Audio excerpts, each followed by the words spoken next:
ছেলের বাড়ির আত্মীয় তো আত্মীয়, আর মেয়ের বাড়ির আত্মীয় তো আত্মীয় না, হেরা হইল কামলা। এই কথা কইলাম কেন, ছেলের বাড়ির আত্মীয় স্বজন যদি একটা মেয়ের বাড়ি যায়, 4-5 পদের মাছ 4-5 পদের মাংস যদি না হয়, বাড়ি এসে ওই দুর্নাম বদনাম করা শুরু করবে। কই ছেলে বিয়ে দিলাম, মাত্র 2 পদের মাছ খাওয়াইছে, মাত্র 2 পদের মাংস খাওয়াইছে, এটা কোনো আপ্যায়ন হলো? এটারে কোনো আপ্যায়ন কই? কোন জায়গাতে যে একটা মায়ে ধরে নিয়ে আসি, আগে দেখে শুনে নেওয়া উচিত ছিল। আর মেয়ের বাড়ির আত্মীয়রা যদি ছেলের বাড়ি আসে, তখন পোলট্রি খাওয়াইলেও কোনো দুর্নাম বদনাম হয় না।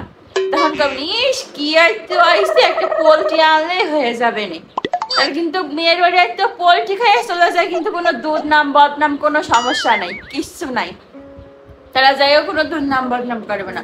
দুর্নাম বদনাম হয় ছেলের বাড়ির আত্মীয় মেয়ের বাড়ি গেলে 4-5 পদের মাংস না খাওয়ালে তখন দুর্নাম বদনাম হয়। এইটাই হচ্ছে আমাদের সমাজ, এইটাই দেখে আসতেছে সারা জীবন ধরে। হ্যাঁ, সবসময় ছেলের বাড়ির আত্মীয়কে মেয়ের বাড়ির বাপ মা, মেয়ের বাপ মা, মেয়ের আত্মীয় স্বজন খালি যত্ন করেই যাবে, কিন্তু কোনো নাম নাই, বদনাম ছাড়া কোনো সুনাম কোনোদিন হবে না। যতই আপনি 5-6 পদের মাছ মাংস দিয়ে খাওয়ান না কেন, তোরা কোনো সময় সুনাম কোনোদিন করবে না, দুর্নাম করবেই। ভালো হইলেও বলবে এই তরকারিতে লবণ হয়েছে, এই তরকারিতে ঝাল হয়নি, দুর্নাম এরা করবেই।